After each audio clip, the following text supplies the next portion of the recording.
Are you truly enjoying your life right now? Or do you catch yourself wishing you could go back to the past, or maybe skip ahead to a future where everything finally works out? For me personally, I've often looked to the future. When I was a kid, I used to imagine how much better life would be once I got to high school. I imagined having really cool friends, being jacked, enjoying school, and getting perfect grades. But one of my favorite video games challenged those beliefs, 𝘍𝙁𝙁𝙁 2.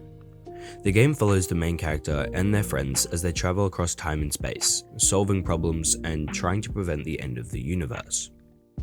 Throughout the game, the different eras of time are represented with different graphics. The more modern the graphics, the further it is in the future.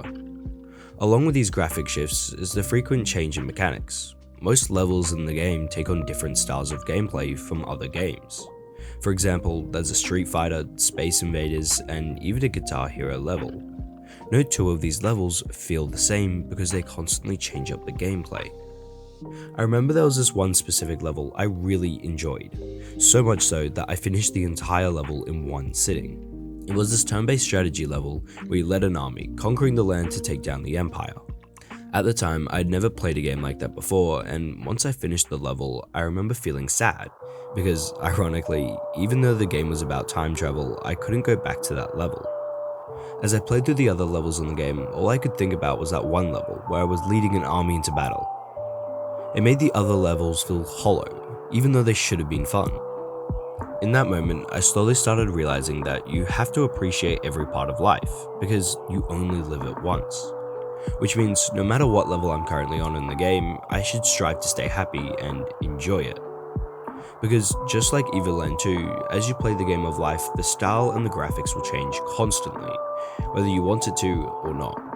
And so happiness shouldn't be tied to any kind of goal, outcome, or period of life, because that means until then, you aren't allowing yourself to be happy.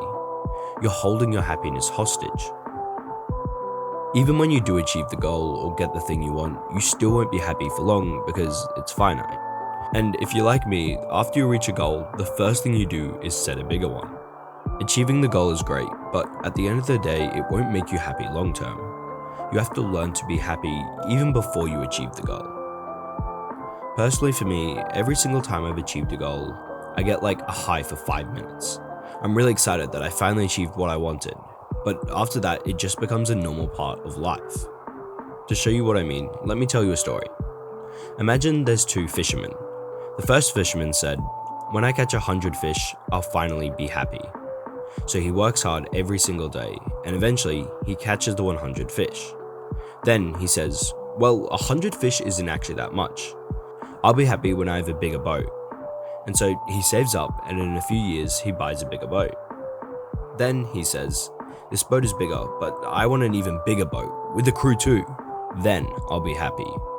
And so he saves up, and in a few years he gets a bigger ship and a crew too. Then he says, "That's great, but I want a whole fleet.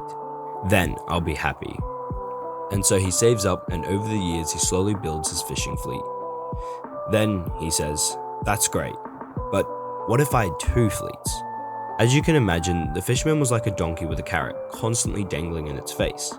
He never let himself finally be happy.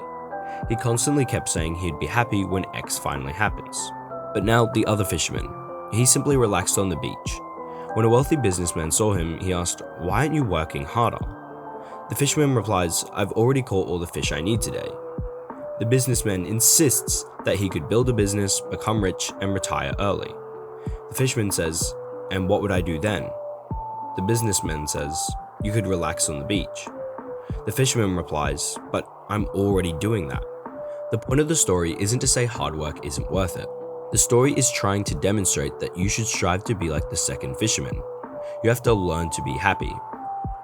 That doesn't mean you can't push yourself to achieve your goals. You just have to recognize that happiness and goals are separate things. For me personally, both fishermen don't live their lives in a way that I would want to live. I would prefer to find a middle ground where some seasons of my life I'm working to build a fishing fleet, and other times I'm focused on different aspects of my life. Now, of course, improving your life or having more money will most likely make it better. The issue is when you take away your right to being happy and say you'll only be happy when X happens. If you do that, you'll spend your entire life waiting to be happy. So I think it's better to go through life like I did playing Evoland. Learn to appreciate every season and goal for what it is.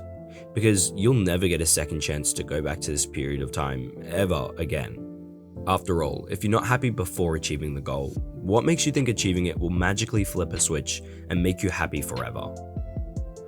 That all being said, some seasons of life completely suck, which makes it really hard to be happy. See, while I enjoyed the tactical turn-based level in Evoland, there was one level I completely hated, the puzzle level. Don't get me wrong, puzzle games are kinda cool. When I first started playing the level, I was really enjoying myself. But I remember there was this one boss fight that was really hard. I was stuck on it for literally weeks. It really sucked, losing over and over again. Which begs the question, what should one do when life feels like complete crap? Well, recently I heard this quote. It goes something like this. The single greatest skill you can develop is being in a good mood despite the absence of good things. Like damn, that's deep. Since hearing this quote, I've been using it as a sort of foundation for two mindsets I personally find really helpful. The first mindset I use is for when I'm feeling frustrated due to a lack of progress. I remind myself, if my happiness isn't tied to my success, then why should it be tied to failure either? While that mindset helps during tough times, when I'm making progress, there are also days where I'm just in a bad mood for no reason at all. And when that happens, I remind myself, if I can be in a bad mood for no reason at all, then why not be in a good mood for no reason? It's true, sometimes the grass is greener in the future or the past, but honestly, I don't even care anymore. I'm happy and content growing the grass I have right now, so I don't even notice how much greener the other patches of grass are. Now tell me, what's something good that happened today? Maybe it's as simple as living with family, maybe it's still being able to play your favorite sport, maybe it's having a really good conversation with a friend, maybe it's being able to enjoy the weather. As humans, it's often in our nature to notice the negative, which is great for survival and becoming better at skills. But when it comes to happiness and appreciation, you've got to turn that off. Instead of thinking about the negative, focus on the positive, especially if right now you feel like you're in a bad season of life. Let those little moments of appreciation and happiness build up. Turn a good moment into a good day, then into a good week, then into a good month, and then a good season, and then a good year, and then finally, a good life.